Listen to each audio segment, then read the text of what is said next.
From the scientific perspective, psychopathy is a combination of characteristics, inferred personality traits, and behaviors that hang together.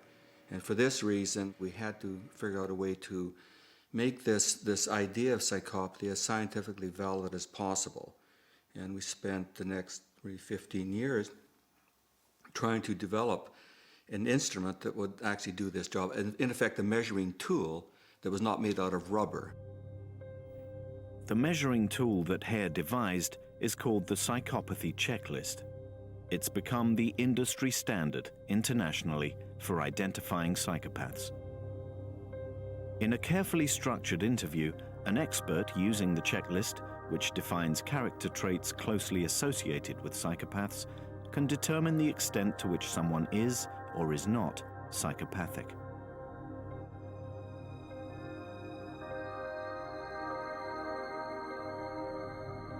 Many of these characteristics are not uncommon, but points are awarded out of 40, and a score of 26 or higher is required to identify the true psychopath. Whenever I list the characteristics that define the psychopath, people will say, well, I know somebody who's got 2 or 3 of those characteristics. Are they psychopaths? And I'll say, of course not.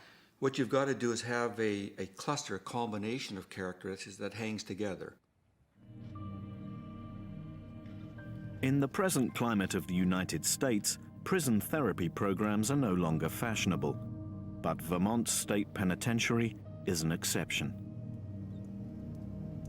Behind its high security fences, in a special unit, they have some of the most difficult criminals in the country, including psychopaths. This particular unit represents the uncontrollable, the undesirables, the ones that refuse to program, is what they refer to as the most disruptive. I'm here serving a 5 to 20 year sentence for sexually molestation of 4 boys, the ages of 4 to 12. Wayne has been here for more than 10 years and perhaps has 10 more to do. He scored 40 on the psychopathy checklist. It's the maximum possible and extremely rare. The authorities here believe that time and money spent trying to reform psychopaths like Wayne is a worthwhile investment. I hope that the tools that I've learned in this program and other programs like it, I can... Head of the therapy program, Tom Powell, knows he's working in relatively uncharted territory, and Hare's checklist is invaluable. Dr. Hare has provided us with some significant advances in understanding in detail the syndrome that is now known as psychopathy. He's validated a scheme that's quite good in terms of looking at a set of antisocial behaviors as well as interpersonal traits which distinguish these folks. What can you tell us about your early years, where you grew up? Okay.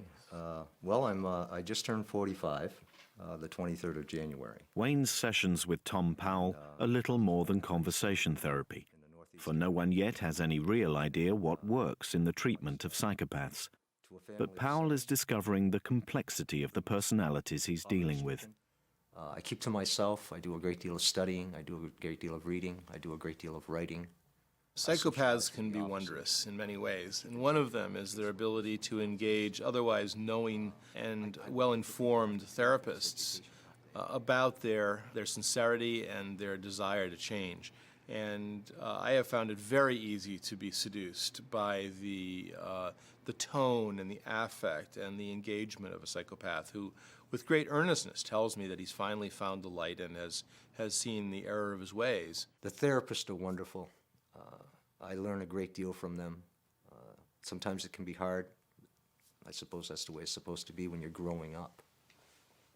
I'm ready to go now. I know that decision will come from others who have already seen my change.